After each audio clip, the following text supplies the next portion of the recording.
अक्सर लोग हमें वीज़ा के बारे में कंफ्यूज करते रहते हैं कि आजकल विजिट वीज़ा की क्या सिचुएशन है। मैंने कहा क्विक सा अपडेट दे दूं कि विजिट वीज़ा के अंदर मैसिव इंप्रूवमेंट है और पिछले 3-4 महीने के अंदर खास तौर पे जो रिजेक्शन रेट है जो पहले 90% से था और सिर्फ उन लोगों को मिल रहा था वीज़ा जिनकी 45 एज से ऊपर थी और फैमिली वीज़ा अप्लाई कर रहे थे, अब उन लोगों को मिल रहा है जिनकी 22 साल, 25 साल, 28 साल जिनकी एज है। पिछले 3-4 महीने के अंदर मैंने काफ़ी ऐसे लड़कों को सेशन दिए हैं जो बिल्कुल यंग लड़के थे, नॉर्मल सा वीज़ा अप्लाई किया, 40-45 हज़ार का उनका वीज़ा आ गया।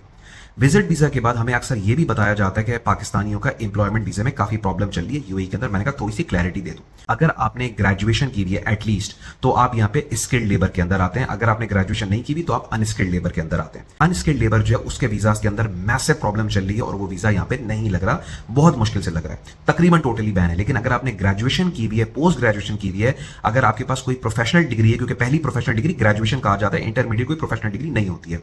अगर आपने ग्रेजुएशन की हुई है तो आपका वीजा यहाँ पे लग जाएगा। समटाइम्स क्या होता है कि उस एम्प्लॉयमेंट वीजा के अंदर थोड़ी प्रॉब्लम आ जाती है, वो भी लोगों को आइडिया नहीं है। वो ज्यादातर इस वजह से प्रॉब्लम आती है कि यूएई ने कंपनीज को यहाँ पे काफी पुश किया कि आप यहाँ पे अपनी वर्क फोर्स को डाइवर्सिफाई करें।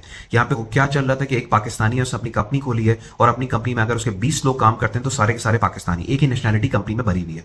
तो यहाँ पे यूएई ने तमाम कंपनीज को पुश बैक किया कि अपनी जो वर्क फोर्स है उसको आप डाइवर्सिफाई करें। तो कभी कभार ये होता है और ज्यादातर ये मसला छोटी कंपनीज के अंदर आता है कि अगर एक कंपनी में काफी ज्यादा ऑलरेडी पाकिस्तानी काम करें और आपका भी एक एम्प्लॉयमेंट वीजा उन्होंने डालना है तो उसमें रिजेक्शन के चांसेस है। वो समटाइम्स मसला आता है, कंपनी थोड़ा सा पुश बैक करती है तो वो निकल जाता है। लेकिन बड़ी कंपनीज के अंदर कोई ये प्रॉब्लम नहीं है।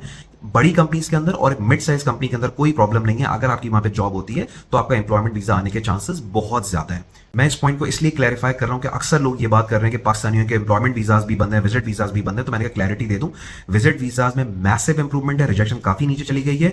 एम्प्लॉयमेंट वीजा जो है ज्यादा मसला उन लोगों के अंदर आया हुआ है जो एजुकेटेड नहीं है, जिन्होंने इंटर पास किया हुआ है और जिनके पास ग्रेजुएशन की डिग्री नहीं है, वो अनस्किल्ड लेबर के अंदर आ रहे हैं। जो स्किल्ड लेबर है, ग्रेजुएशन जिन्होंने की हुई है, उनके वीजाज में प्रॉब्लम नहीं है। समटाइम्स प्रॉब्लम आ जाता है, कंपनी थोड़ा सा पुश बैक करती है, उनका वीजा निकल आता है, या फिर वो डाइवर्सिफिकेशन का इशू है कि अगर एक कंपनी के अंदर ज्यादा एक ही नेशनैलिटी के लोग हैं तब थोड़ा प्रॉब्लम आता है। तो उसमें यह कंपनी थोड़ा सा पुश बैक करती है या फिर थोड़ा सा उसको मैनेज करने की कोशिश करती है तो उनका वीजा निकल आता है। मैंने कहा थोड़ा सा चीज को क्लैरिफाई कर दूं एक वीडियो बना के, ताकि जो आपके माइंड में कंफ्यूजन है वो क्लियर हो जाए।